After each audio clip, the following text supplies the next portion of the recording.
Алты бақан селкинчек, алам кезіп термелет. Гүлчородай жигиттер күнгө чейин серпилет. Ай чүрөктөй селкилер, айга чейин серпилет. Добуштуулар таймашат, добуш менен иргилет. Санжырада селкинчек санжыргасын эл билет. Иш күндөрү Одештен тарта биз менен болуңуздар. 16-29 минутта кутмадуу кечиңиздер менен ардактуу Санжыра радиосунун жалпы угармандары жана НТС телеканалынын көрөрмандары түз эфирде сиздер сүйгөн селкинчек долбоору алдыдагы 1,5 саат аралыгында Кудай буйрса сиздер менен бирге болобуз. Аты жөнүм Алмагүл Турдалиева чогулолу. НТС телеканалынан бизди түз эфирде көрүңүз жана Санжыра радиосунун YouTube каналынан дагы түз эфирде көргөнгө мүмкүнчүлүгүңүз бар. Ошондой эле Instagram баракчаларыбызга дагы катталып, ал жактан дагы келген таланттар менен жакындан таанышсаңыздар болот. Ардактуу замандаштар, бүгүн жыламада 7 март да ушул күнү Санжыра радиосунун толкунунда жалпы эле айымдардын майрамынын урматына бүгүн биз майрамдык эфирибизди баштаган турабыз. Албетте дүйнөнү баягы тең салмакта кармап турган бул биздин асылзат апаларыбыз, айымдарыбыз. Алардын урматына кандай гана сонун сөздөрдү, кандай гана чыгармаларды арнабай эле аздык кылса керек, бирок ошентсе дагы биз болгон аракетибиз менен күн сайын апаларыбызды, эжелерибизди, жеңгелерибизди бардыгын кубантып турганга даяр тууралуу жакшы сөз, жан эргитет деген сөз бекерден эмес болсо керек. Жалпы айымдарга арналган сонун бир майрамдык чыгарылышыбызды баштаганы турабыз. Андыктан катарыбызга сиз дагы кошулуңуз. Бүгүн биздин мыкты Кыргызстандын өзгөчө айымдарын куттуктайбыз деп Кыргыздын бүркүттөй болгон жигиттери студиябызга келип олтурат. Ал жигиттердин маңдайында шаңшыган аккуудай болгон созулган эжекелерим олтурат. Кыргыз маданиятында өзгөчө орду бар. Үн десе үн, сөз десе сөз, талант десе талант, айтоор, ушундай бир бардык жагынан өп келген, төп келген таланттарды чогултуп бүгүн студиябызга алып келдим. Алар кимдер, кандай таланттар десеңиз, анда тааныштыралым. Бүгүн студиябыз өзгөчө шаңдуу, себеби студиябызда айымдардан баштасам, улуулап, сулуулап дегендей. Майрамдын урматына өзгөчө Санжыра радиосу менен мыкты кызматташкан Кыргыздын өзгөчө ширини, өзгөчө таттуусу, атына заты жарашкан Ширин Нуракова эжекебиз конокто. Ширин эжекебиз ат айтып тургандай эле бардык жагынан ширин, ырлары дагы ширин, комузу, көйнөгүн бүгүн көрүп жигиттер эртеден бери таң калып отурушат. Бул кан. Ооба. Бал. Ооба.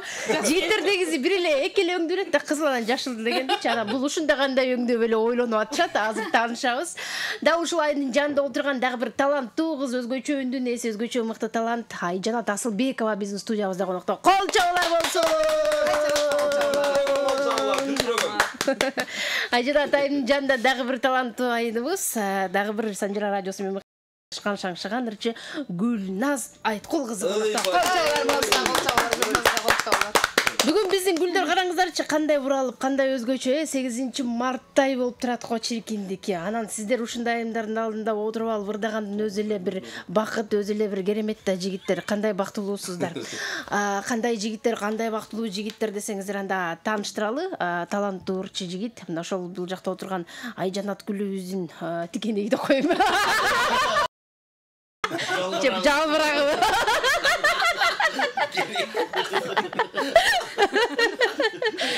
Тамаша. Сурат Сатбакасов, кол чабуулар. Тикенек десем тарынып калбаңыз, мындай жакшы балесин айтып атам да. Гүлдөр жандагы эркектер тикенек. Ооба. Ай келтирет экенсиз. Сурат мырзанын жанында жигиттер мыкты таланттуу Эрлан Салбаров деген өзгөчө үндүн ээси, таланттуу жигит Эрлан Салбаровга кол чабуулар. Жана гитара менен өзгөчө үндүү ырларды аткарган дагы бир өзү унчукпай жүргөнү менен өзгөчө талант, бирок мындай унчукпай эле жүрө берет да. Сонун жигит биздин Бексултан деген таланттуу жигитибизге кол чабуулар болсун. Кош келипсиздер. Эми майрам утурлай, бүгүн майрамдык эфир болуп турат. Жигиттер командаңыздарга ат коюш керек болот, айымдар ат коюш керек болот. Себеби добуш бергенде эми мен Айжанатка берем же Ширинге берем дебейт да. Айымдарга жалпысынан Гүлназга берем деп бөлүнбөйбүз. Ооба. Айтпайт. Ооба. Эме болду гүлдөр менен тикенектер. Жакшы болду. Гүлдөр деп коелу, гүлдөр. Гүл тикенек дейт. Макулсуңарбы? Мейли, макулбуз. Өзүңөр каалап атасыңар. Тикенек деп коелу. Уйгакта коелу. тикенекке караганда уйгак жумшагыраак угулат экен. Тамаша, макулсуңарбы? Жигиттер тобубуз. Силер күлсүңөр, Макул. Кандайсыздар, бадайларыңар жакшыбы? Ден соолуңар жакшыбы? Жакшы келдиңерби? Ай, тикенектер. Жакшы болот. Эл менен амандашып учурашып алыңыздар. Кезек сиздерде, анан айымдарга беребиз. Ой, ассаламу алейкум. Амансыздарбы, кутман күнүңүздөр менен. Санжыранын НТС каналынын көрүүчүлөрү, угармандары, ушу аялдардын жаз майрамын утурлай, ушул Санжара радиосунун студиясында кайрадан биз ыр майрам курганы турабыз. Ошондуктан сиздерге бир жагымдуу маанай тартуулап, эртеңки майрамыңыздар менен жалпы айыл затын куттуктап, биз Тикенек командасы даярбыз. гүлдөргө беттешип турабыз. Биздин капитан команданын атынан салам. Капитан командаңар Суран мырза, Тикенек команданын капитаны. Ачуутуна кармайбыз. Кийин бир кайсыл бир жака интервью алганда бир капитан болдуңуз беле, бир команда жетектедиңиз беле десе, ооба, мен Тикенектин жетекчиси болчумун деп айтканга жакшы болбоду. 2023-жылдары. Бир эки Тикенек бар болчу, ошонун жетекчиси болчумун деп. Тикенекте кезин атаан көр деп кеп салганга, Тамаша. Келиңиздер, гүлдөрдүн атынан келиңиздер, ширине же жооп береби? Ким? Саламатсыздарбы, урматтуу калайык калк, жумурай журт, сиздерди айымдар, сиздерди келе жаткан майрамыңыздар менен бүгүнкү деп деле кое берели. Жана мырзалар, сиздерди да кече жакында өтүп кеткен. Биздин кыргыздын улуттук ыйык баш кийими болгон ак калпак күнү менен куттуктайбыз. Урматтуу тикенектер. Баягы жакшы алкап бата берет го, башыңдан ак жолуң түшпөсүн деп, ансарындай сиздердин башыңыздардан ак калпагыңыздар түшпөсүн. Ар дайым ак калпактай бийик болуп жүрүңүздөр.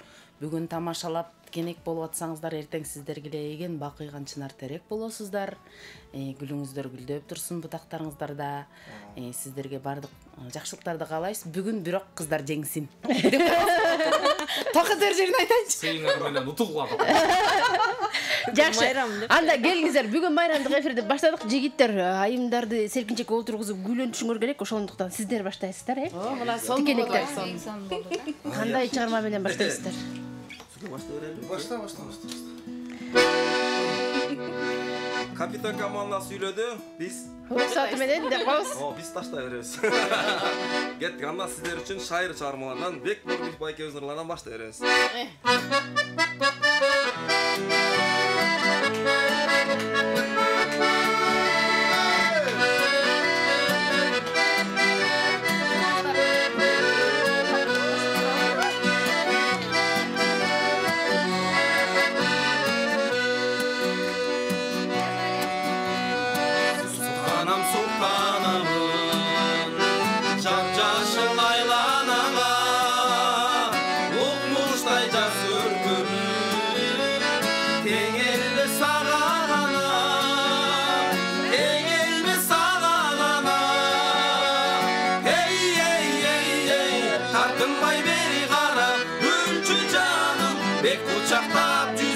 Жүрчү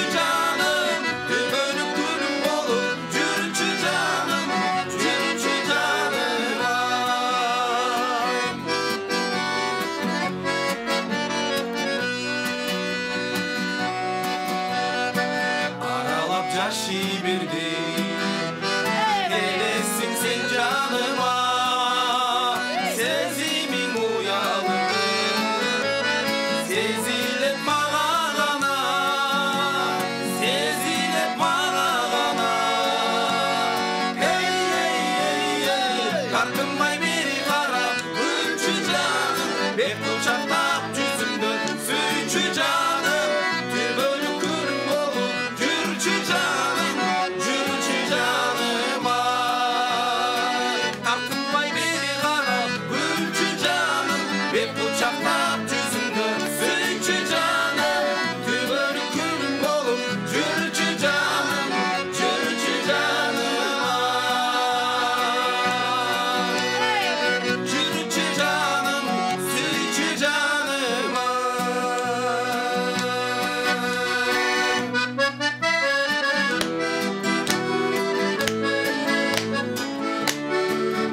Азаматсыздар, кол чабуулары сиздерге. Сонун тикенектер экенсиңер. Уйгактай жабышкан. Тикенектин өзү эле уйгакты ошо, уйгактан тикенек чыгабы же кандай ушундай да турабы?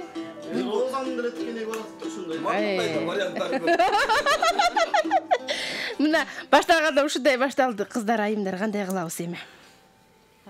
Биз Тартынбай бери карап күлгүлө дейт. Анан жаным деди. Анан бери карап ырдачы дегендей чакырык болот атат окшойт менимче. Биз Рыспай атабыздын ырларынан бир тартап берели, кыздар. Келгиле. Кыздар негизи назик болот, созолон туурдайт. Бүгүн шатыра шатман ырлар жигиттер биздин көңүлүбүздү көтөрдү. Балким ушу программанын жүрүшүндө көңүлүбүз көтөрүлүп кетип, аягында жакшынакай шаңдуурлар ырдап калгыс бардыр. Башында назик эле ырлардан баштайлы. Баштайлы.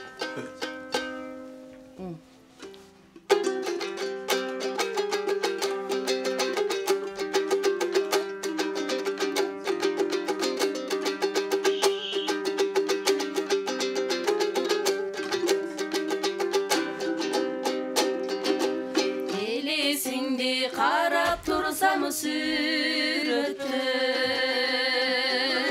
Eski düşüt göldün cegi gül öskün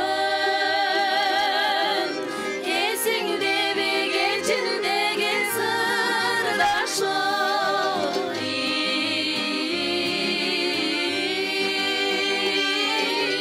Surup çıkıp tatlı sözlü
Азаматсыздар, кол чабуулары сиздерге. Сонун гүлдөр экен. Азамат сонун гүлдөр экен.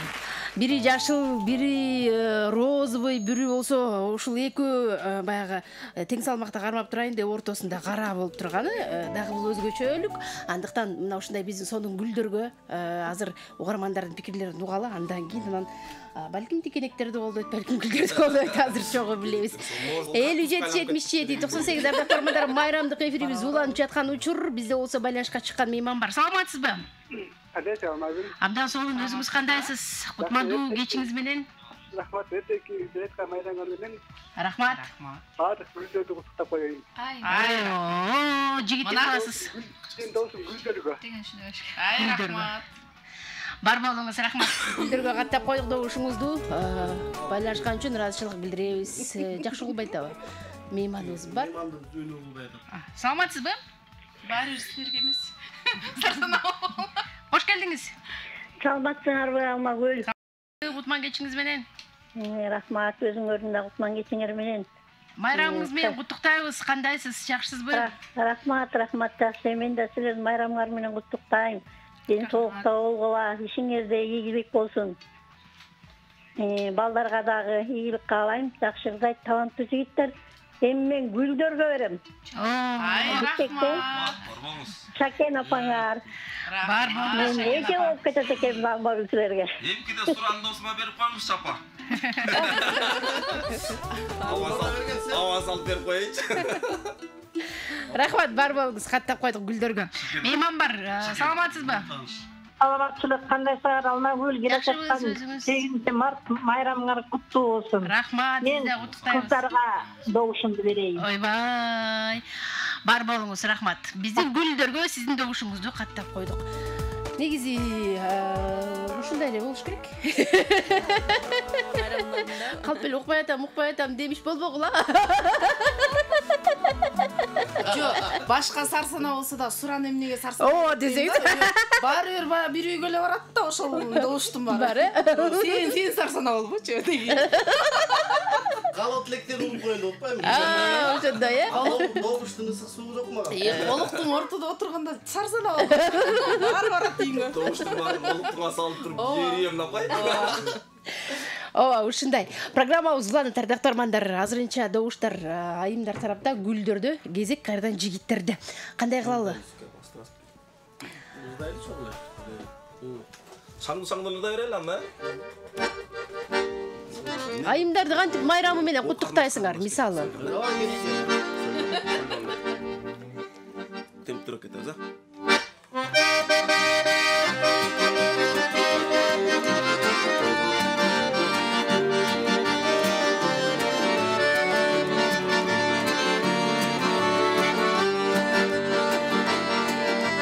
Карасам сенин сүрөтүң, жылмайып мага күлөсүң. Бүгүнүп койсоң болбойбу, карындаш кайда жүрөсүң? О карындаш, сеникиндей көздөр табылбас, көз карашың өтүп баратат. О карындаш,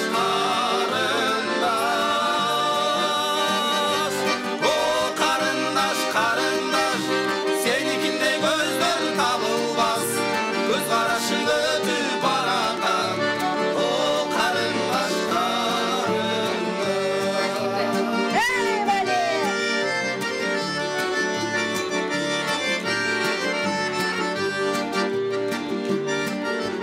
издедим далай күн өттү, таппадым сендей жүрөктү.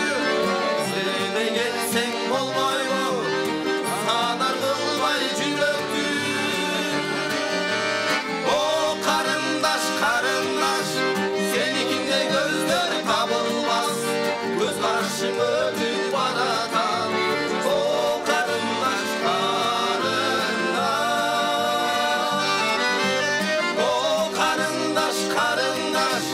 сеникиндей көздөр табылбас, көз карашың өтүп баратат.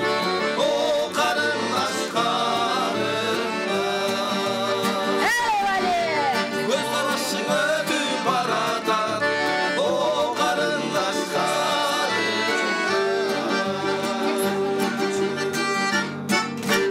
баракелде. Азаматсыздар, кол жабылар сиздерге. Жигиттер тобунан мына ушундай сонун керемет чыгарма Карындаш деп аталды. Камчыбек Турсункулов агайыбыздын керемет тобуна азыр угармандардын добушун угалы. Андан соң программабызды улантабыз. Майрамдык эфир уланууда 8 март жалпы айымдарды куттуктайбыз. Майрамыңыздар куттуу болсун. Бардык жакшылыктардын эси аталыңыздар. Саламатсызбы? Ай. Рахмат сизге. Бирдигиңизди толуктап кайра байланышыңыз. Биз сизди күтөбүз. 57 77 98 0312 бул шаарыбыздын коду. Мейман бар. Саламатсызбы? Алло, саламатсызбы? Жакшыбыз, жеке кандайсыз? Кушак кечиңиздер менен. Рахмат, бирге болсун. Кандайсың Алмагүл? Баары жакшы, өзүңүз чынары жекем. Майрамыңыз куттуу болсун. Өзүм жакшымын. Жакшыбыз. Рахмат. Андайлар жакшыбы? Эртеңки 8 март майрамың менен ден соолукта бол, аман бол, бар бол. Анан бүгүн да жакшы эмелер келип калыптыр. Ырчылар, балдар жана кыздар, гүлдөр жана тикене Анан бул Гүлдөр командасындагы эртеңки майрам менен куттуктайм. Ден соолукта болсун, аман болсун, иштерине ийгиликтерине таазим. Мен болсо Карабалта шаарынын Алтын айылынын тургунумун. Алтын айылынан дагы силерге салам. Баарыңарга дең эртеңки майрамы менен куттуктайт Алтын айылы дагы. Баарыңарга ден соолук. Анан мен добушумду болсо балдар командасына берем. Бар болуңуз, рахмат. Жанагы жекем. Ыраазычылык билдиребиз, добушуңузду каттап койдук. Жигиттер тобуна өзүңүздөр айткандай тикенектерге мейман бар. Саламатсызбы? Алло.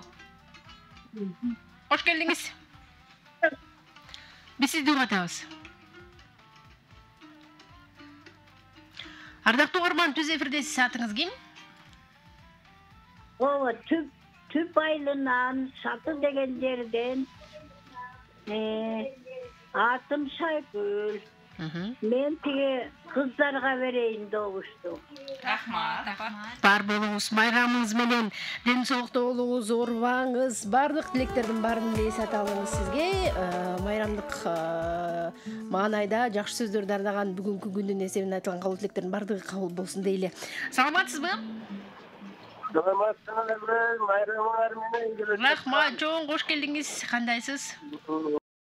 Кыргыздар сактанып, кыйласынан оштанып, сайып келетип тура чарчыда досторунар менен оштан чыгып атым Ермек. Майрамыңар менен кыздарга берем. Бар болуңуз, ош чергесине салам узатабыз. Бар болуңуздар. Санжыра радиосун жалпы дүйнө жүзүнөн көргөн мүмкүнчүлүгүңүз бар үчүн YouTube каналыбызга катталыңыз дагы. Түз эфирден ушул эфирде азыр көрсөңүздөр болот. Улан-таланда сулуулар, о карындаш, сеникиндей көздөр табылбас дейт. Сиздердиндей көз эч жерде жок экен, жигиттердин айтымына караганда. Кандай кыла аланда кези сиздерде? Жигитай деген чыгарма менен жооп берели. Баракелди.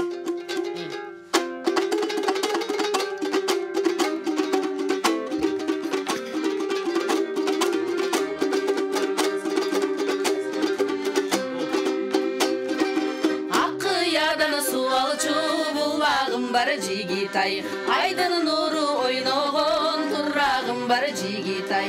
Ай бачы курбекер, ынагым бар жигитай, жигитай.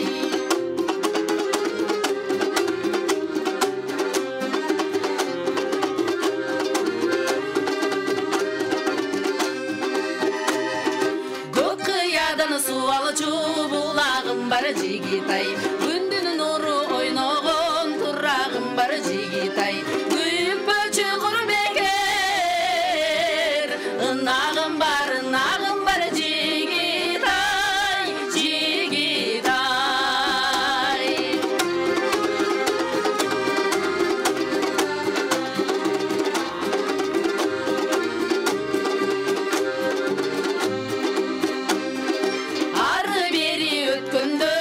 Салбачы жигитай, ар күнүгө кат жазып сөз салбачы жигитай.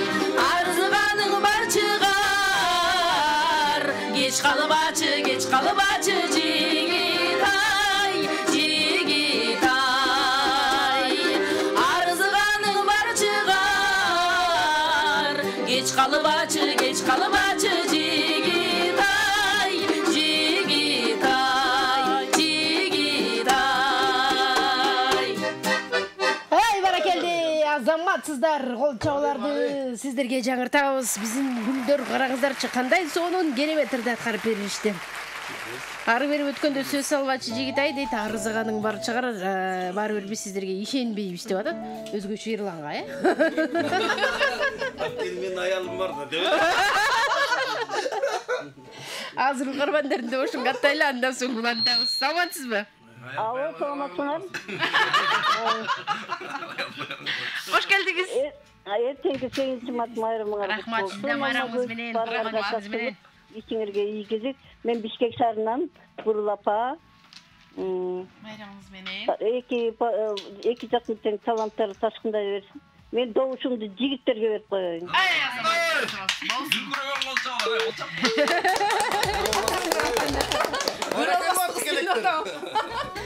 Рахмат, дүркүрөң кол чабуулар деген бул Эрландын өзүнүн сөзү да келген сайын дүркүрөң кол чабуулар деп атып добуштар жыйнап кетет. Саламатсыңарбы? Саламатсызбы? Кектен Асел. Мен добушумду тикенектерге берем.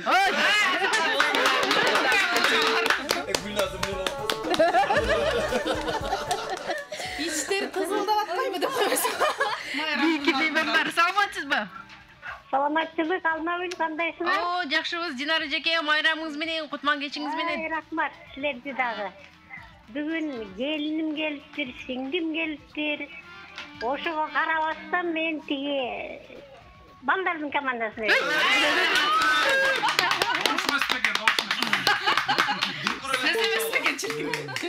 Рахмат, бар болуңуз. Келиним келиптир, сиңдим келиптир деген деп туруп анан добушуңузду жигиттерге берип койгонуңуз эми. Мартчылык кылыш керек да эми. Март айындачы. Азыр бизге дагы бир 4-5 добуш келсе, эфир бүтө эле кыздар чыгарып бериш керек. Кедерсин да койчу. Бизге калган силер жыйынтып койсуңар. Бирок кыргызда мындай сөз бар эми. Өтө чабал бат учат деген дагы макал десе коңуз. Жок, колуктусу бир жерде болгончо кичине катыраак сүйлөп атпайбы? Болбосо Эрланга окшоп унчукпай отуруп. Үйгө иш керек да ана. Жакшы, бар тамаша ардактуу көрөрмандар, программабызды улантабыз. Анда арзыганың бар чыгар, кеч калбачы жигитай дейт, анда кандай кылабыз? Бизден Суранын досум эзип берсин атасын көрүү деп туруп кана. Кеч калбачы жигитай дейт. Зарыгаспы, эмне кыласыз? Зарыгалы? Ооба да. Көлдө зарыгалы. Кыздар жигитай деп атканда кантип зарыкпай коесуңар, туурабы? Анын үстүнө ушул учурду Зеригип баратсак, жолдон эле качып кетебиз, Азыр кыздар даярданып алсын, кыздар даярданып алсын.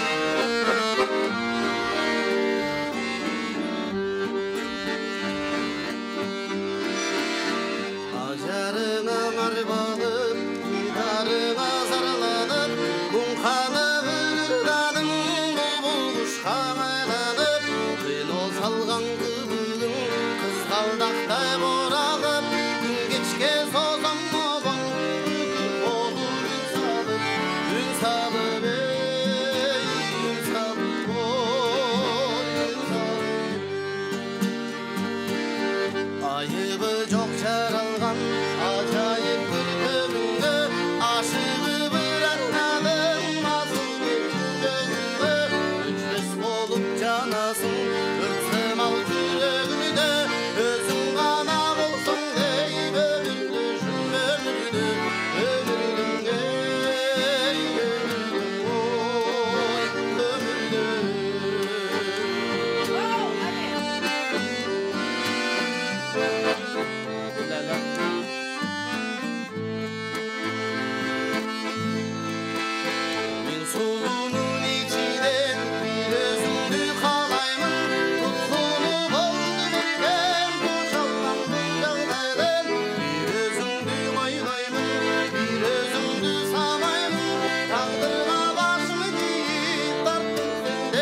Азаматсыздар, кол чабуулар сиздерге. Сонун керемет чыгарма Суран Садбакатовдун аткаруусунда зарыкканда коштогон биздинки таланттуу жигиттерге дагы рахмат айталы. Эрлан Салбаров жана Бексултан мырзага 2 тикенеке, 3 тикенеке ыраазычылык билдирип угармандардын добушун каттайлы. Силер тикенеге эмес жумшар барат окшойсуңар деп калдым. Бул ырдан кийин. Барган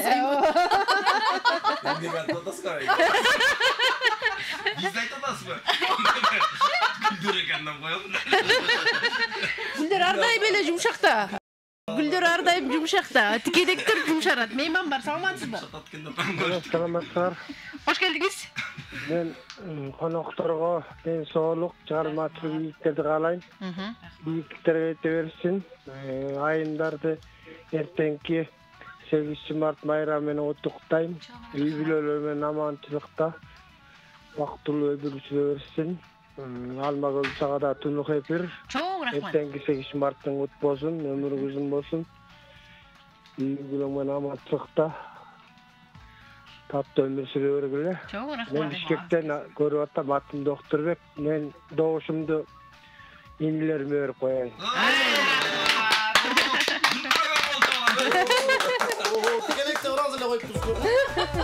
Рахмат, бар болуңуз, добушуңузду каттап койдук. Майрам экенин унутпайбыз, ардактуу угармандар. Майрам экенин унутпайбыз, айымдардын байрамын. Саламатсызбы? Саламатчылык. Кош келдиңиз. Ой, чоң рахмат. Майрамыңыз менен куттуктайбыз. Манайларыңыз жакшыбы? Абдан сон. Момундай сонун кыздарды, жигиттерди алып келсең, кантип маанайыбыз чөксүн. Жер кабылып отурабыз. Мен Жумган районунан Минкуш айыл өкмөтүнөн чыгып жатам алмашка. Өзүң да эртеңки майрамың менен абдан сонун конокторду алып келсин. Угуп жөн эле жер кабып отурабыз. Анан тиги кандай тикенек деп атпайсың да? Биз мырзаларды жана мал чай болот эмеспи? Ошондо сонун тикенектер болот да, эч зыяны жок. Эмне атам мен? Анан сонун баары. Анан эмне кылайын? Добушумду балдарыма берип коеюнчу. Аман боло койгула, баары көргүлө. Рахмат.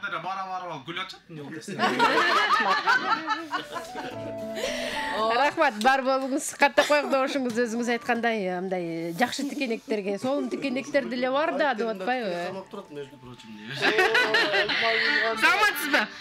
Алмагүл кандай? Жакшыбыз, өзүңүз кандайсыз? Байрамыңыздар менен. Рахмат. Бердибек байкем ат башыдан, Өктөр жакшы. Баары жакшы, кош келдиңиз.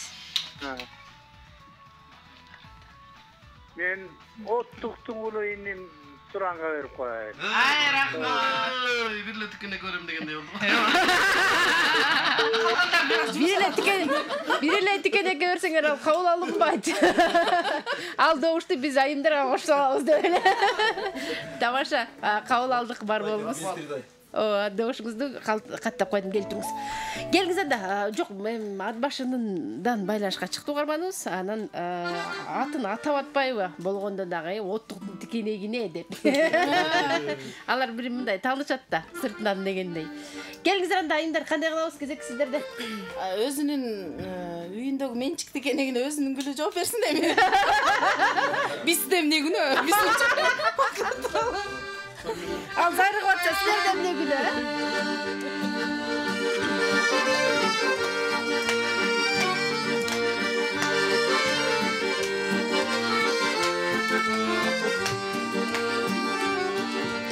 Кайдан жүрүп сага кабылдым,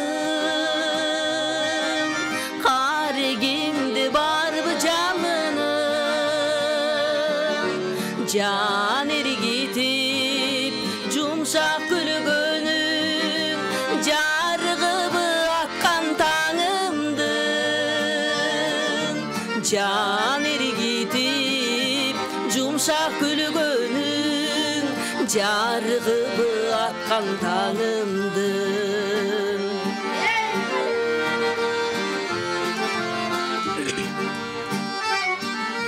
Булбулсуң бу куштар багында, анда келип кончу шагыма, кучагымдан орун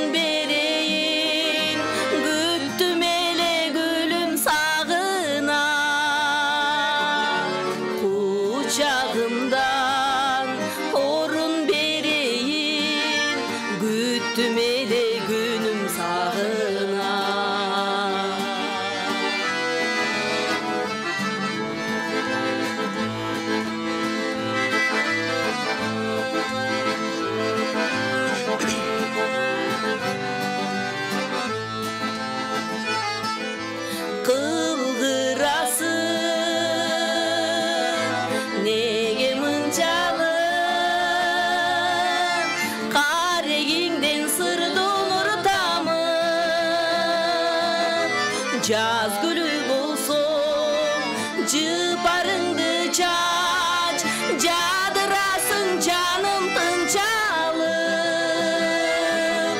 Jaz gülü bolsun jıparыңды çaç jadırasın canım tınçalım jadırasın canım tınçalım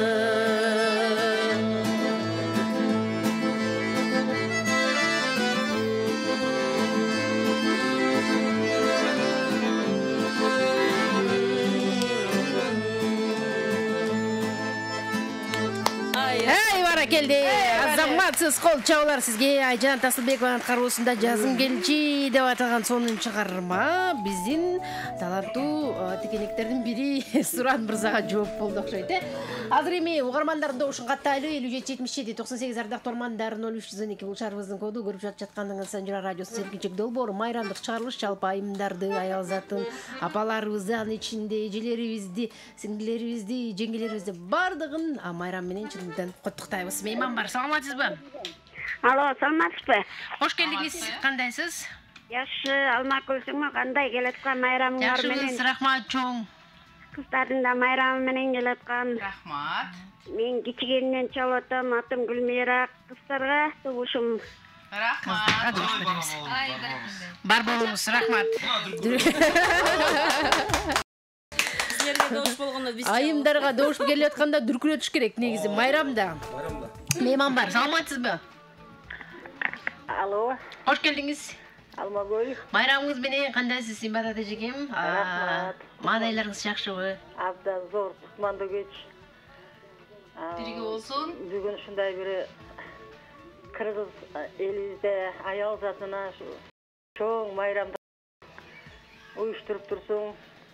Маданияты мыкты, такшалган уул кыздарды алып келип берсең, мекенине кызмат кылган, бүркүттөй керилген, кар билектери толгон карсылдаган улуу жигиттер эл үчүн эл кызматында дайым маданиятын рахатында бар болуңуздар. Кошконуңуздар менен тең карып, келечекте Суранга Кудай буйрса, сыйлыктар, сыймыктар жакындап калды деп ишенем буйрса, азыркы ырыңдын аты жөнүн билбейм.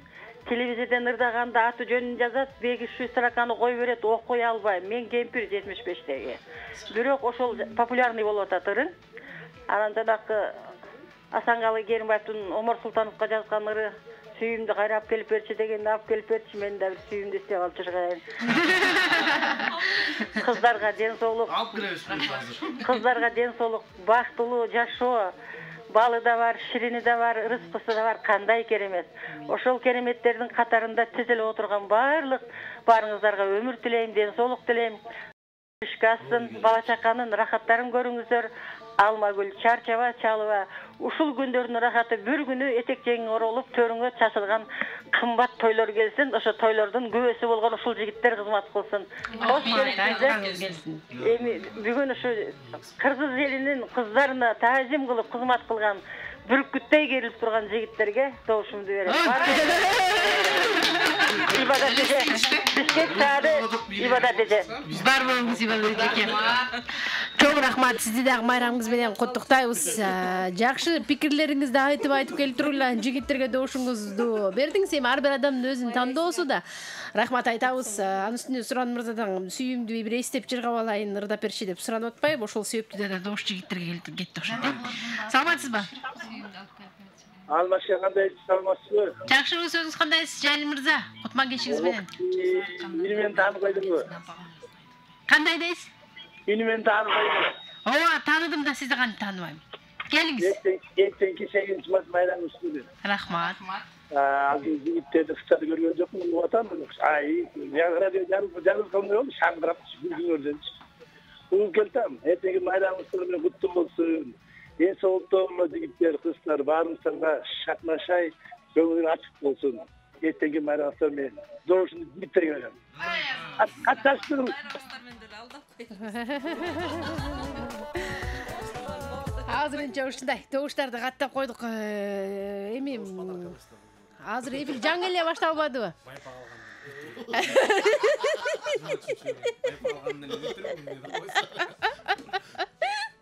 Жок, байпак алган деген ал деген балуу. Байпакта да отуруп.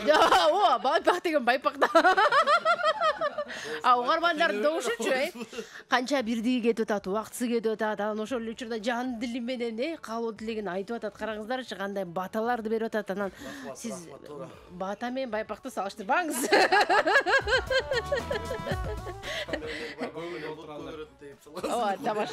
Тамаша, бар тамаша. Келгиңиздер анда уланталы ырдоо кезеги кайрадан жигиттерде. Эрлан мырза. Жаңы эле жаным деп ырдап кетпедиңби? Ооба, жадырап бүтбөдүкпү жаңы эле. Жигиттер, кандай кылабыз? Эрлан. Бүгүнкү оркестр жакшы экен. Жакшы ырдасаңыз дүркүрөң кол чабаларды жаңыртабыз. Кол чабалар кылып турасыңар. Анда селкиге деген ушул селкилерге арнап. Баракелде.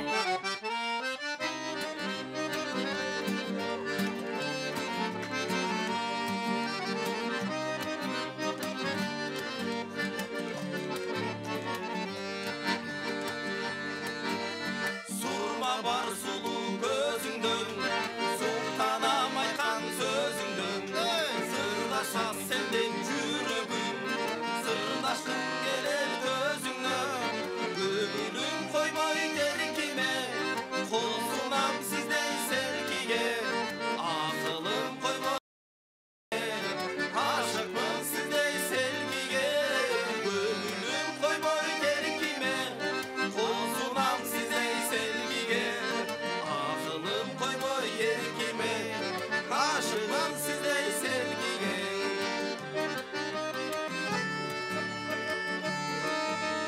Жүрсө бир болуп энчиге, жүрөгүм сенин энчиңде, чыдамай жаштын өртүңө, чын ашык болдум өзүңө, көңүлүм койбой теркиме, кол сунам сиздей селкиге, акылым койбой теркиме, ашыкмын сиздей селкиге, көңүлүм койбой теркиме, кол сунам сиздей селкиге, көңүлүм койбой теркиме, кызыгам сиздей селкиге.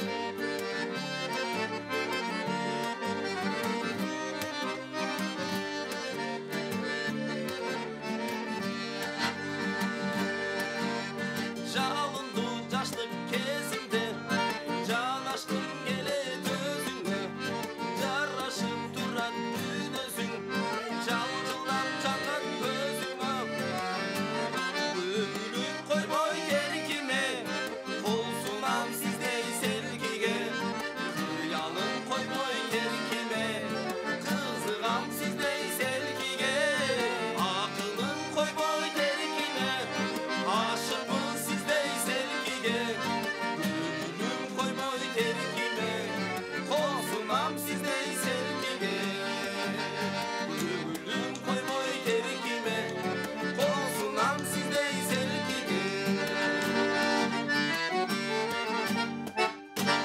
Баракелде. Азаматсыз кол чабуулар сизге. Эрлан Салбаровдун аткаруусунда жалпы биздин селкилерге арналган ырдесте. Ардактуу угармандарыбыз, Санжыра радиосунун селкичек долбоорун улантып берди. Селкилер десеңиз аябай кубанып калышты биздин селкилер, эркелеткенден кошу жигиттин деп. Гүлназ эле настроение болот. Гүлназ гана жакпайт. Добуштардын жигиттерге кетип атканын ойлонуп, Эрлан бүгүн биздин майрам менен жемнеледи. Эрландын көзүндөй туура нерсе көрүп аткан. Наурат билип отурам. Тикенекке да тең элесиңби жок? Тикенек сайгылай берет. Ар кандай жабыша беребиз да. Туура айтасыз, жакшы сөз болду. Азыр угармандарды добушун каттап коелу, андан соң улантабыз. Саламатсызбы? Кутман кечиңиз менен? Силерге чыгармачылык ийгилик каалайм мен. Рахмат. Тикенек тобуна. Кандай дейсиз? Тикенек тобуна деп.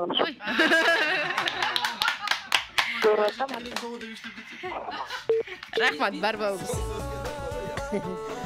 Тикенекти ар кандай мааниде түшүнүп алса болот экен да, көрдүңөрбү? Баардык тарабынан жакшы дагы, эми жаман аз эле окшойт, жакшы тикенектер бар турбайбы көрсө. Мал оттогондо сайбаган тикенек бар го деген. Алло, Саламатсызбы? кандай жакшысыңарбы? Майрамыңыз менен кош келдиңиз. Майрамыңыз менен. Баарыңардын эртеңки майрамыңар менен. Рахмат. Бакыт тилейм, өмүр тилейм, балдарга да бакыт тилейм. Рахмат.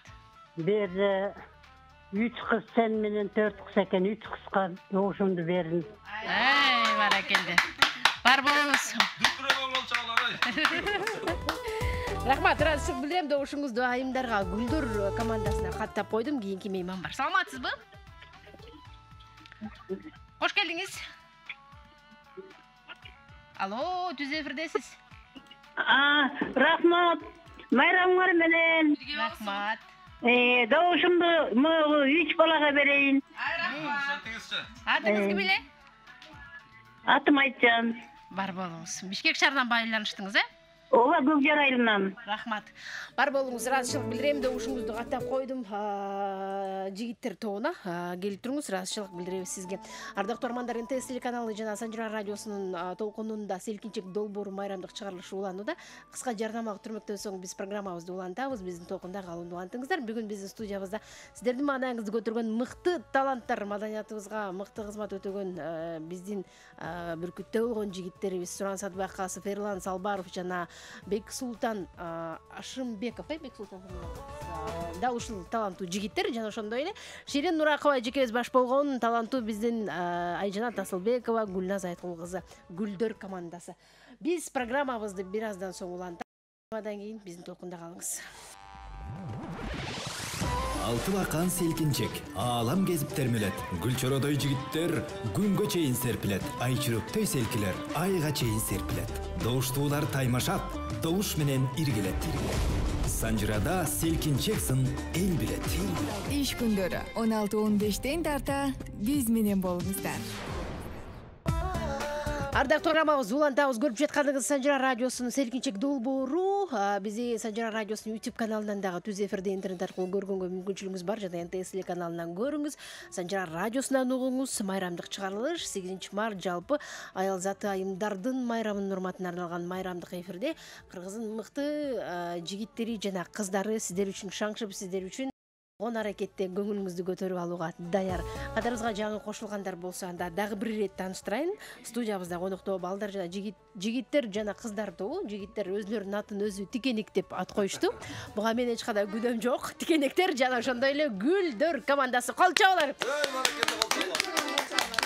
Эрлан мырза айткандай дүркүрөң кол чабуулар. Манайлар жакшыбы, жакшы отурабызбы? Эң сонунда. Чарчаган жоксуздар. Чанын үстүнө эң сүйүнгөнсүрөчү бир тикенек түшүп калбады. Кыйын экенбиз.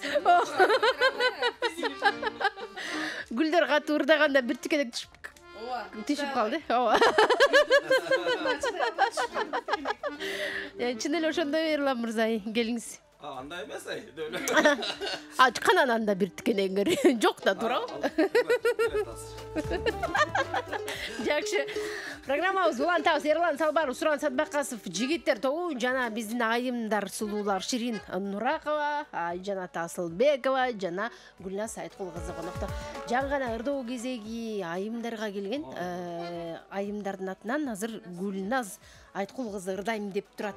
Эрлан, сиздин жоңуңузга селкиге деген ырыңызды ырдабадыңыз беле? Көңүлүм койбой атат деп. Ачылчы бүгүн деп койчу. Эрландын ушу көзү туура эмес көрүп баштады. Көрсөтпөсөңүз болбой калыптыр, Өзүң бил деген чыгарманы ырдап беребиз. Эй, бале.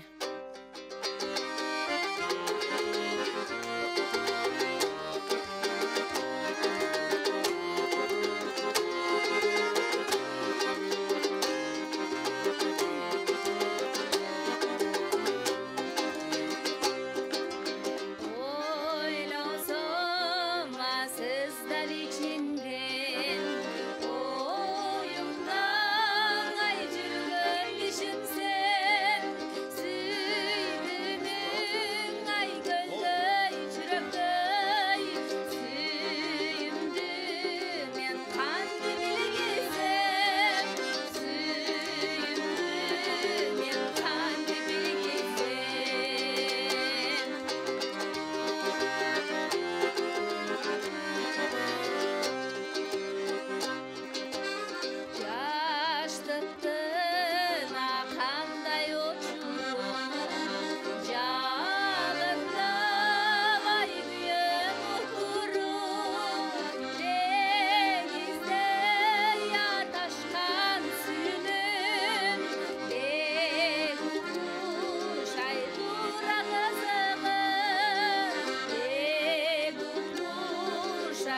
Бара келди, кол чабуулар сизге. Сонун керемет жакшы чыгарма. Эрландын Гүлназ айымына кантип дүркүрөтпөй коебуз анан, дүркүрөгөн кол чабууларды жаңыртабыз дагы. Өзүң билчем Эрлан андан аркысын айта албайм дейт. Азыр угармандардын добушун угалы, андан соң уланып. Көзүңдү көрсөтүп келсем болот окшойт дегендей ырдадыңызбы? Саламатсызбы? Алло. Çalgan номер стан. Угарманыбыз башка баскычтарды басып алдыңыз. Телефонуңуздун толкунданбаңыз, кайрадан аракет кылып көрүңүз. Биз сизди күтөбүз. 57 77 98 сандары кызмат кылып жаткан учур. Мейман бар бизде. Саламатсызбы? Саламат. Кош келдиңиз. Рахмат. Алмагүл. Жалпы кыздар менен эртең келе аткан 8-март майрамыңар менен куттуктайм. Рахмат. Ден соолук каалайм, баардык жакшылыктарды каалайм. Үй бүлө бала чакан менен аман-эсен болгула. Кудайым буйрса кийинки 8-мартта жолугуша турган болобуз. Ооба, буйрса. Суран, мен Камбар Бакеңдин молодец, аябай эки жакка сөз жок. Эки жак тең ушундук ырдап атат. Алмагүл, мен көп эле чыгам, эки жакка тең бирден берип койсоңуз жакшы болот эле майрам менен. Макул. Майрамда кантип жок дейбиз. Рахмат. Ыраазычылык билдиребиз. Бар болгула, рахмат. Ыраазычылык айтам, добушуңузду каттап койдум. Кыздар жана балдар командасына тикелектер менен гүлдөргө мейман бар. Саламатсызбы? Саламатчылык. Кош келдиңиз. Алмагүл кандай? Жакшыбы, өзүңүз кандайсыз? Майрамыңыз менен куттуктайбыз. Мандайыңыз жакшыбы? Жакшы. Өзүңөрдүн дагы майрамыңар менен куттуктайм. Рахмат. Эки жактан жакшы ырдап атат, экөө тең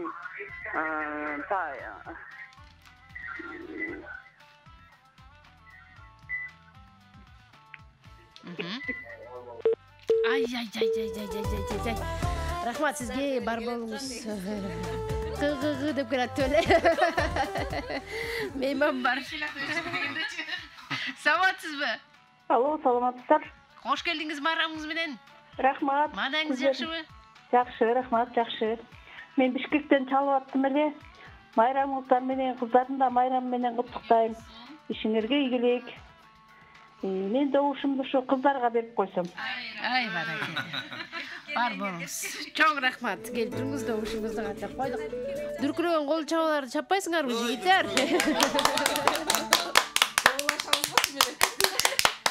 Кийинки мейман бар. Саламатсызбы?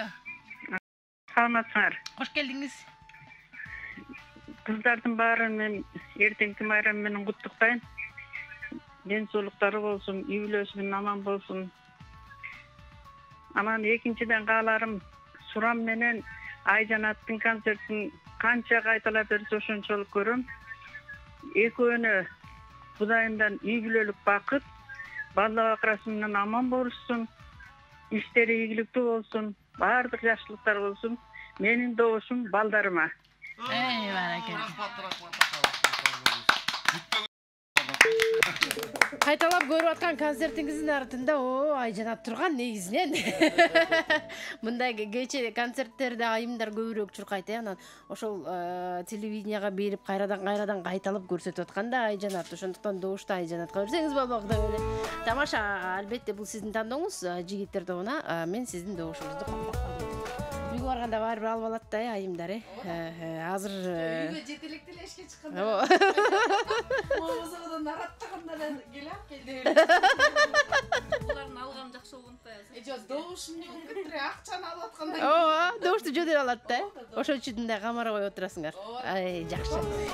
Март айында мартык кылып отурат. Эң сонун.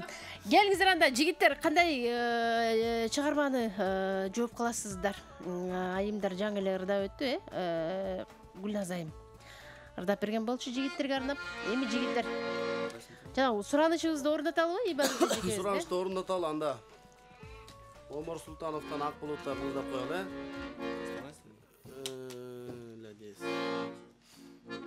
эжекебиз калуу тилегин айтып суранып өттү эле, анан суранычты унуткалып койсок да туура болбойт.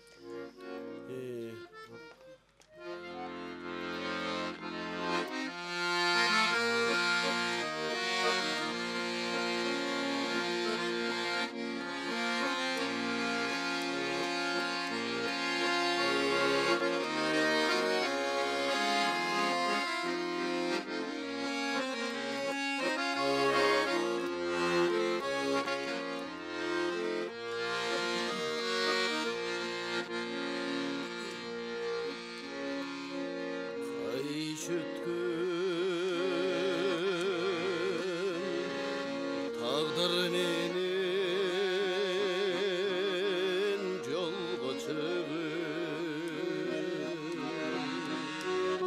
силерди ак булуттар жолдош кылып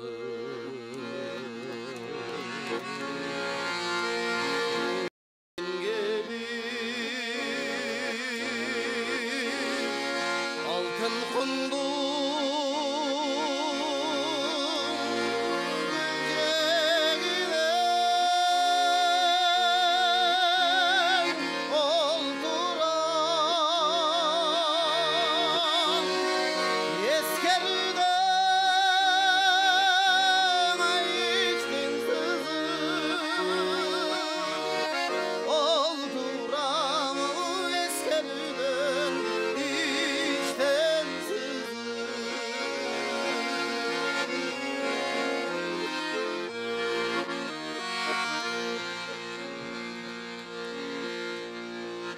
Kaygının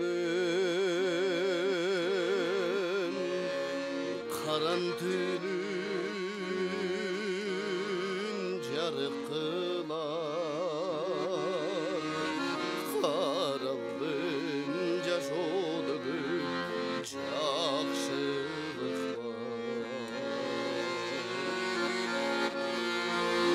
Sen ağır Emnin oylop turdun eken aylalı Baratkanda ayak bulutlar aydalı baratkanda ak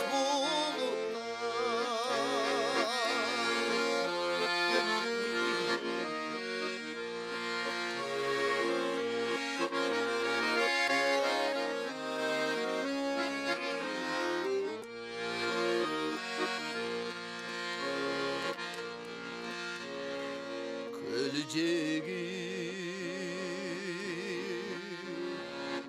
hasiyetli göldüncegi Körbedim ötkürbedim yemnelerdi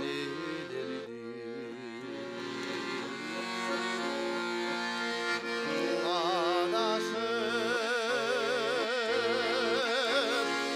süydönümden geldim sana süyümdüm aylağılam hayır berci süyümdüm aylağılam hayır berci süyümdüm aylağılam hayır berci hayır berci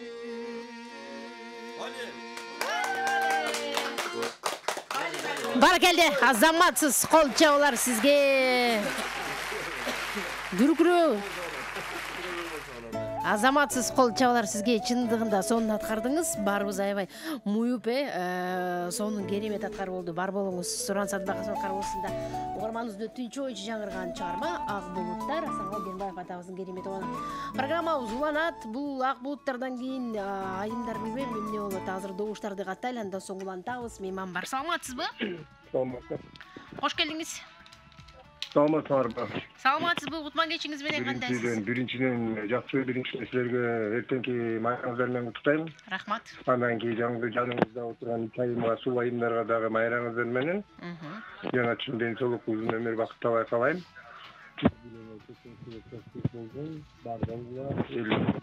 Угулбайтыз. Бар болгула, эл жараган айымдардан болгула дейм. Ошо ден соолук, узун өмүр каалайм. жакшы силерге колдойм. Силерге аяларды колдойм. Ошо ден соолукка көлдөн чабып атабыз. Атыңыз? Атым Жаныш. Жаныш. Жаныш. Чоң рахмат, бар болуңуз. Жаныш гүлдөй болобу? Сиз калооттуга добуш берүүчү эмне кандай окуялар болуп кетет? Азыр добуштарды угалы, кийинки мейман бар. Саламатсызбы? Ой, саламатчылык. Аскар Алябам кандайсыз? Жакшы рахмат. Сен сұрағаннан бері дағы сонун жакшы рахмат. Маанайлар сонунбу келиңиз? Ой, жүдө жакшы да. Аябай сонун. Өрчү айымдар, өзүңдүн келе жаткан 8 март майрамыңар менен куттуктаймын. Өрчүлөрү сонун болуп атат да, зериктирбей атат. Жакшы угуп атабыз, жакшы да деген. Жигиттер дагы сонун да деген. Бирок атын керек деп коюптур. Аты казасы жазсын, ырларда сонун экен да. Тикелектей экен ырларда. Ой, тикелек болуп атат. Өзү тикелектей сонун болдар экен. Мен упайды гүлгөргө берейинчи. Гүлгөлө бересе. Келе жаткан майрамдар. Тикелек деген тикелек дайым добушуңузду билдирет. Сайып койбосун. Бар болуңуз, рахмат. Ыраазычылык билдиребиз. Добушуңузду айымдарга каттап койдум. Жигиттер сонундур деп атасыңар, азаматсыңар. Бирок тикелек деген барбы, тикелекте добушум кызды гүлдөргө берем деди. Мейман бар, саламатсызбы? Алло, саламатсызбы? Кош келдиңиз майрамыңыз менен келе жаткан. Маанаңыз жакшыбы? Мен Бишкектен чалып атам. Атым Дариха. Добушум болсо жигиттерге. Чоң рахмат, бар болуңуз. Кол чабуулар болсун, добушуңузду каттап койдум. Программабыз улантабыз, анда кайрадан кезек айымдарда. Кандай кылалы айымдар? Гүлдөр. Келиңиздер. Мен ушул эфирде эмнегедир ушул күнүндөргө экен ушул кайда жүрдүң мурдатан деген ырдагым келип турат. Суран мени коштоп берип койсо, мен өзүм комузум менен кошулуп, бүгүнкү оркестр негизи мага жагып атат да. Жана бир тикенектин кетип калганы гана жаман болду.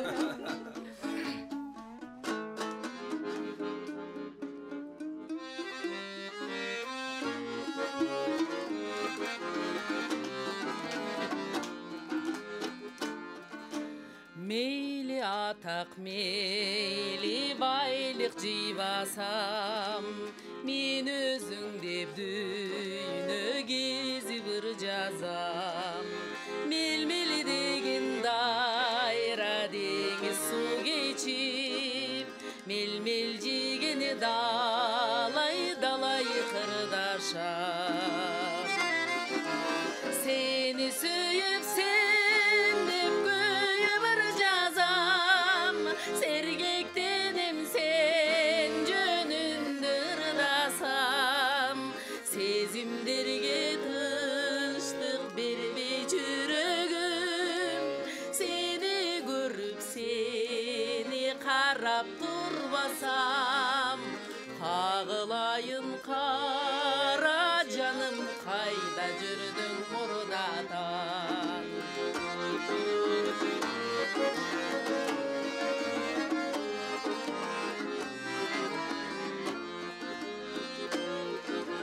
Мендени катып жамалыңды бурбасаң, мен сендикмин кайдыгерлик кылбасаң.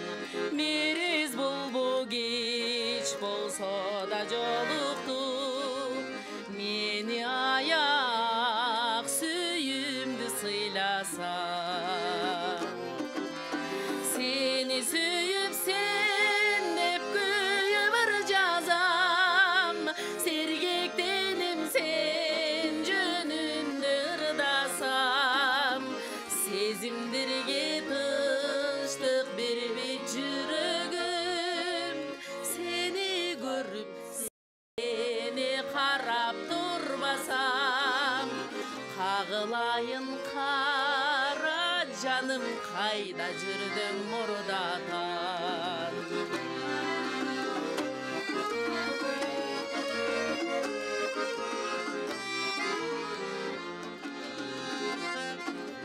Жагалыданып жалбарганым тыйбасаң, кантеманан жан дүйнөмө сыйбасаң. жаралғандай bir өзіңден бүт алам жалғыз саға жүректегі сырды ашам сені сүйіп сен деп өмір жазам сергектенем сен жөнінде ырдасам сезімдерге тыныштық бербек жүрегім сені қарап сені көріп тұрбасам қағылайын қара жаным қайда жүрдің мұрдатан сені сүйіп сен деп өмір жазам сергектенем сен жөнінде ырдасам сезімдерге тыныштық бербек жүрегім сені көріп сені қарап тұрбасам қағылайын қара жаным қайда жүрдің мұрдатан қағылайын қара жаным қайда жүрдің мұрдатан Эй, баракелде, азаматсыз қол чабалар сізге. Программамыздың башында айтпадым білем. Шірін ежем өзі да шірін, нұрлары да шірін, бары шірін, деме? Қараңызшы, соғым келіме шығарады. Жаным деп тартады. Қайда жүрдіңөрле, жігіттер мұрдарақ дейді. Екөңгөрді. Аялым бар да. Арқамда отырған мен еш жоқ. Қайда жүрдің мұрдатан деген жақшы чармадан кейін біз доғыштарды қаттайлы. Анан жігіттер айтып берсін қаяқта жүрді, эмне қылды, эмне қылып атады учурда. Менімше көбірек бұл сұрауға Эрлан жооп берет болуш керек. Сұранын жанында келіншегі болып атпайбы, ушуға байланысты. Менің аялым бар Аялыңыз біздің студиямызда жоқ та. Қайда жүрдің қара жаным мұрдатан деп атпай, жооп беріш керек та. Мейман бар, саламатсыз ба? Алло. Қош келдіңіз. Саламатсыздар ба? Құтманду кешіңіз менен қандайсыз? Саламатсыз бе? Қатабы сізді. Алтыным. Мо келе жатқан март майрамыңыз менен сізді, жаныңызда отырған 3 қызды шын жүрегімнен құттықтаймын. Чоң рахмат. Сіздің бір жақсы жеріңіз, бетке айтайын, шул Санжар ажарысызда. Siz бар үшін Санжыра ушул жашап келатат да, жарқырап жайнап. Рахмат. Алтыным. Анан айтайын дегенім алтыным, қарындашым, бар бол. Чоң рахмат. Мақұл Бар болыңыз, чоң рахмат. Қыздар, жалпы барыңарды бүгінгі ертеңки қарағат сіздерге 2 күн Құдай берген майрамда, керек болса 3 күн. Ана осы майрамда мен шын жүрегімнен құттықтаймын. Рахмат. Анан айындар бар болғыла, бай болғыла, балдардың бақсыны балқып, байыңыздарға бақтылы жар болғыла. Чоң рахмат. Барып дайым шар болғыла. Алтындарым. Ошол, анан қыздар алтындарым. Мұндайда, жаш кезде киндер ғана жаңыл басым, жанымда жоқ болсаң да жанымдасың. Еңсеймін бір оқсаға жетме қайда, есен бол қайда жүрсің, қарындашым, қарындашым. Барсам дейін бір оқсаға барма қайда, бар болғын бажырайған қарындашым, қарындашым. Бар болғыла алтындарым, бар болғыла. Анан урматтуу бүгүнкү телекөрүүчүлөр, радиочулар, бүгүн кыздар жакшырдайбы, жамандырдайбы, бүгүнкү добуштун барымча кыздар көрүшүңүз керек да. Атыңыз ким эле? Себеби деген азыр. Себеби деген бүгүн майрамдын кыздардын майрамы. Дагы мен сунушум бүгүнкү берген кыздардын жигиттерге берген добуштарды бүт кыздар көрүш керек да. Кыздар менче колдойт болуш керек. Жигиттер колдойсуңарбы? Ana sizlerdi teрең урматтап, кыздар, бетиңерден кайры өп, Бишкек Ысыккөл району Чырпык айылынан Турат Калгабаев Абакиров деген байкеңер. Бар болуңуз Турат мырза. Олчоолор сизге. Рахмат. Үйдүңүз сонун экен, сонунурда экенсиз. Дагы бир жолу Алмагүл алтыным. Бар болгула. Чоң рахмат, бар Бар болуңуз. кылап, шар болгула. Бул байке биринчилерден болуп чыгыш керек болчу экен. Ооба. Бирок аягында деле айтып койгон жакшы болду да, жигиттерге кулак кагыш кылыпчы, добуштун баарын айымдарга бересиңер деп. Анан Турат мырза чын эле сонунурда айткан тикенектер командасына кошуп албайсыңарбы деп. Мына туура бир тикенек түшүп калды эле да. Тикенек өстү да. Ооба, бир кемирек болмок окшойт да мындай. Бул тикенек табылды.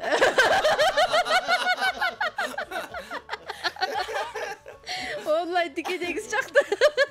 Чырпык айылына бир. Азыр чын эле бирок Ширин эже бар онлайн көбүнчө онлайн болуп калды го. Ал деле туура онлайн тикенегиз жакты мага. Мейман бар. Саламатсызбы? Саламатсызбы. Ойбай, Канбет мырза кош келдиңиз. Москвадан чалып атат. Кош келдик, кушак болсун. Рахмат. Бул кемирди аябай жарып, жакшы өтөт. Жанатан бери албай. Бурун 150 жолу чалчу элем, мындай эле албан элем. Бүгүн 95 жолу чалып алдым акыры. Бир жактан биринчиден Тунук эфир келген конокторго баарына чармачылык ийгилик, аялдардын, айымдардын келе жаткан майрамы менен өзү аял киши канча макта айтсам дагы, канча мактуу айтсам дагы аялдат сага барып баардыгы тең жарашат. Аял үйдө, аял иште чарчабай, ар тараптуу баарын колго алышат дейт го. Ооба. О аялзат, бул дүйнөдө күчтүүсүң, бириң менен бириң тайны апасың. Тең келбестер бүт ааламдын күчтөрү чыдаганга сабыр деген санаасың дейт го. Баракелде. Жеке ырым өзүмүн автордук. Ошондон эми таланттарга чыгармачылык ийгилик, бүгүн келген таланттарга баардыгына. Анан эми жанатан бери айтып атпайсыңарбы? Doğuşta erkekti, mırzalarga versek bari үйгө барганда алып коет. Ошондо мен айымдарга эле берейин деп чечтим. Бардыңыздар. Жок эле берейин деди да. Алдап атчат, албайт болчу. Жок, силер кете берсеңер болчу да, онлайнда күчтүү чыгат. Силер экөөңөр Жана башында айтып аткан силер кете бересиңер да. Тикенектерге келген добуштун баарын берди. Ардактуу угармандар, билинбей бизге бөлүнгөн убакыттардагы соңку мүнөттөрүнө келип жеткене калганда Суран мырза менен Эрлан мырза актана баштады. Добуштарды бердик депчи. Билип атат утулуп калганын, сезип атат, байкап атат. Азыр жыйынтыктоочу чыгарма болсун. Акыркы соңку ыр жалпылап ырдайсыңарбы же кандай кыласыңар? Жигиттер, жигиттерлер ырдап койсоңор кандай кыласыңар? Коштосунда ырдап коелу деп, Барс билген ырлардан ырдап коелу келиңиздер. Жыйынтыктоочу чыгарма. Күлгүн жашты ырдап коелу. Кеттик. Гүлгүн жаш. Гүлгүн жаш. Келиңиздер анда. Ооба, ойной бериңиздер. Аялдарды этчийбиз, аялдарды. Кеттик баштаганда. Айымдарды.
баракелди, азаматсыздар, дүркүрөгөн кол чабуулар сиздерге. Суран Садбакасов, Эрлан Салбаров жана биздин Ширин Уракова жекебиз, Айжан Тасылбекова жана Гүлназ Айткул кызы.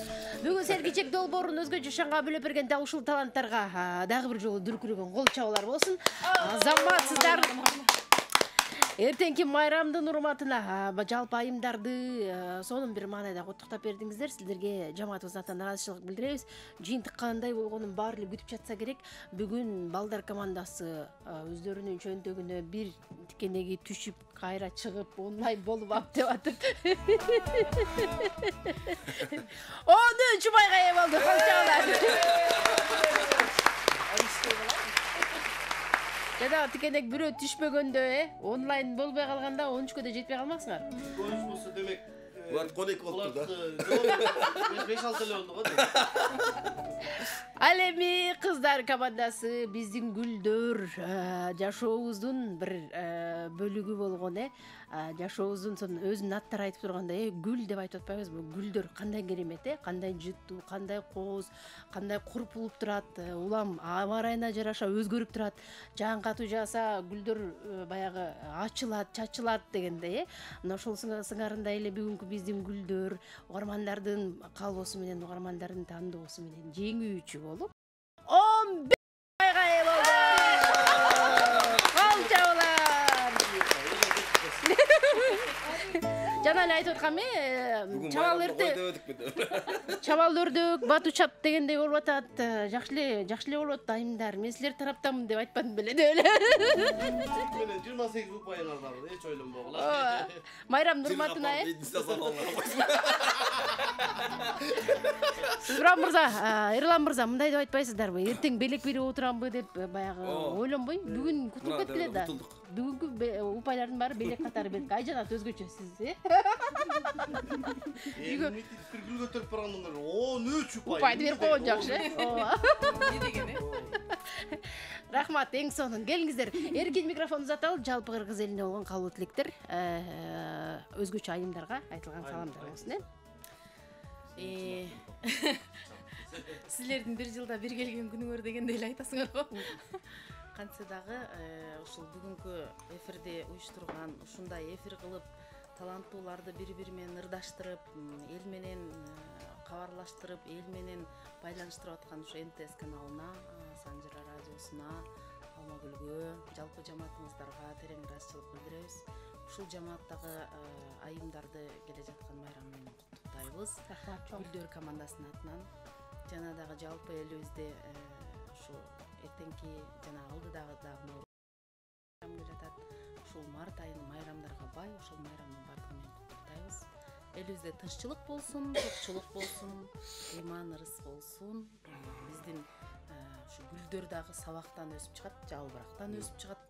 Ушу биздин сабактар, жалбырактар, тикенектер аман эсен болсун дегендей сиздер бар, биз барбыз. Биздин урматтуу мырзалар, сиздерге терең ыраазычылык, биздин өнөктөштөрүбүз өнөрүңүздөр өркүндөй берсин. Эй, баракелде, сөз эмес бекен. Мен Ширинеченин сөзүнө кошулам. Ушу айымдардын келе жаткан эртеңки майрамыңыздар менен бүгүнкү эфир абдан жакшы болду. Майрамдуулай элдин дагы өзүбүздүн да маанайыбызды көтөрүп алдык. Алмагүл сиздин да майрамыңыз менен дагы жакшы майрамдай берели эртең дагы. 13 упай жарабайт деп койсо. Азыр 7 миллион элден да сурап алайынчы деп койсо. Келиңиз. Мен дагы жогоруда айтылган сөздөрдүн баардыгына кошулам. Жалпы айымдардын аялзатынын майрамы куттуу болсун. Ушу сиздердин жалпы жамаатыңыздарга терең ыраазычылык, чыгармачылык ийгилик баарыңарга. Тикенек болуп дагы өркүндөй бериңиздер. Чоң рахмат. Утулуп калдык деп капа болбоңуздар. Ута берип тазадык бул жолку. Бул жолку билайынчы. Бар болуңуздар, майрамыңыздар менен. Чоң рахмат. Рахмат. Келиңиз жигиттер. Эле майрамдайды деп коеюн. Рахмат айымдар. Жакшы эфир болду деп ойлойм. Жалпы аялзаттын эртеңки майрамы менен куттуктайбыз. Биздин жашообуздун жарыгы болгон, ааламыбыздын түркүгү болгон эне деген улуу атты алып жүргөн аялзаты аман болсун, бар болсун. Сиздер жок биз эмне кылмак элек? Кодулдар айткандай аял зат жок болсондо бизге кийимдин эмне кереги бар дегендей болуп. Кийимдин эмне кереги бар. Анан ошол сиздер бар, багыбыз бар, сиздер бар, жашообуз бар. Ар дайым ушул жаз күнүндөй, жаз майрамындай жаркырап аман болуңуздар. Жалпы аял затын куттуктайбыз. Бүгүн бизге жакшы каалоо тилектер айтылды. Бардык ушул армандарга ыраазычылык билдиребиз. Сиздерге рахмат. Эртеңки майрамды жакшы өткөрүңүздөр. Чоң рахмат. Айтканыңыз келсин, Эрлан мырза. Бүгүн жакшы эфир болду. Агмантай акын айткандай, агам айткандай, бириңерден бириңер пример болчу кимиңер дейт. Үчөөңү тең аябай коюп Ширинжан менен Гүлназ карындашым, эжекем томпоюп. Ал эми жакшынакай аяшыма сурандасым Күндабага тикен кой союп. Майрамыңыздар кут болсун. Көп жашаңыздар. Жакшы эфир болду, сонун болду. Көптөн бери мындай чер жазалай келек. Сиздерге чоң рахмат. Эң негизгиси Кудай таалам колдосун, Кудай таалам ыраазы болсун. Рахмат. Айтканыңыз келсин. Рахмат айтабыз. Ардактуу көрмандар, көргөнүңүз энтес болсо, укканыңыз Санжира радиосу болсун. Биз сиздер менен бул күн эсебинен коштошобуз. Жалпы айымдар, майрамыңыздар куттуу болсун дейли. Кийинки эфирлерде амандашканча жакшы туруңуздар. Алты бакан селкинчек, аалам кезип термелет. Гүлчородой жигиттер күнгө чейин серпилет. Айчүрөктөй Алты бакан селкинчек, аалам кезип термелет. Гүлчородой жигиттер күнгө чейин серпилет. Айчүрөктөй селкилер, айга чейин серпилет. Добуштуулар таймашат, добуш менен иргилет. Санжырада селкинчек санжыргасын эл билет. Иш күндөрү 15-тен тарта биз менен болуңуздар.